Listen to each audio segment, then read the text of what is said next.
విక్కీ ఒక top class motocross racer. వాళ్ళ నాన్న సునీల్ రాజశేఖర్ చిన్నప్పటినుంచే విక్కీని ఒక ఛాంపియన్ రేసర్గా చూడాలని చాలా కఠినంగా ట్రైనింగ్ ఇస్తుంటాడు. అంతా సూపర్గా వెళ్తున్న టైంలో విక్కీ సడన్గా రేసింగ్ని వదిలేస్తాడు. అసలా రేసింగ్ ఎందుకు మానేశాడు? దీనివల్ల వాళ్ళ నాన్న ఎందుకంత ఎమోషనల్ అయ్యాడు? హీరోయిన్తో మనోడి ట్రాక్ ఏంటి? మళ్ళీ విక్కీ ట్రాక్ ఎక్కాడా లేదా అనేది మీరు స్క్రీన్ మీద చూడాల్సిందే. ఈ సినిమాకి మెయిన్ ప్రాణం ఆ రేసింగ్ సీక్వెన్స్లు. మన తెలుగు స్క్రీన్ మీద ఇలాంటి రేసింగ్ యాక్షన్ చూడటం ఇదే ఫస్ట్ టైం.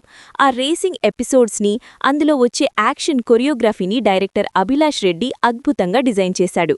కొన్ని సీన్స్లో అయితే మనం సీటు అంచున కూర్చుని చూస్తాం, అంత గ్రిప్పింగ్గా ఉన్నాయి. దానికి జిబ్రాన్ ఇచ్చిన బ్యాక్గ్రౌండ్ స్కోర్ అయితే నెక్స్ట్ లెవెల్ అంతే. ఆ సౌండ్ డిజైన్కి మనకి గూస్ బంప్స్ రావడం పక్కా.